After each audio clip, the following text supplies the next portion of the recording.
Melattur Irshad English school leader തെരഞ്ഞെടുപ്പ് നടത്തി. 16 സ്ഥാനാർത്ഥികളാണ് മത്സരരംഗത്തുണ്ടായിരുന്നത്. ഇതിൽ 2 പേർ എതിരില്ലാതെയും 6 പേരെ മത്സരത്തിലൂടെയും തെരഞ്ഞെടുത്തു. ഒരു പൊതു തെരഞ്ഞെടുപ്പിന്റെ എല്ലാ മാനദണ്ഡങ്ങളും അനുസരിച്ച് നടന്ന മത്സരത്തിൽ 1-ാം ക്ലാസ് മുതൽ 10-ാം ക്ലാസ് വരെയുള്ള 500-ലേറെ കുട്ടികൾ തങ്ങളുടെ സമ്മതിദാനാവകാശം രേഖപ്പെടുത്തി. 15 ദിവസം നീണ്ടുനിന്ന പ്രചരണത്തിന് ശേഷം വ്യാഴാഴ്ചയാണ് വോട്ടെടുപ്പ് നടന്നത്. ഇലക്ട്രോണിക് വോട്ടിംഗ് യന്ത്രങ്ങൾ ഉപയോഗിച്ചായിരുന്നു വോട്ടെടുപ്പ്. വെള്ളിയാഴ്ച ഫലപ്രഖ്യാപനം നടത്തി.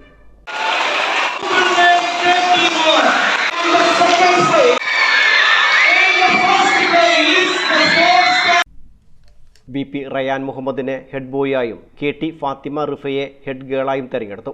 ആർട്സ് ക്യാപ്റ്റന്മാരായി ഫിസാൻ, അസാസ സുബൈർ, സ്പോർട്സ് ക്യാപ്റ്റന്മാരായി K Noman Khan, Shiya Fathima, co curricular activity ലീഡർമാരായി മുഹമ്മദ് ആദിൽ, ആമിയ ജമാൽ എന്നിവരെ തെരഞ്ഞെടുത്തു. സോഷ്യൽ ക്ലബിന്റെ നേതൃത്വത്തിൽ നടന്ന തെരഞ്ഞെടുപ്പിന് ഹസീന, സബൂറ, ഹാദി, ശ്യാംജിത്ത്, പ്രതിഭ, C രഞ്ജിത്ത് ബാബു എന്നിവർ നേതൃത്വം നൽകി. Principal K Abdul Kareem, vice principal PT Akbar Ali, staff secretary Salim എന്നിവർ നേതൃത്വം നൽകി. News bureau, Melattur.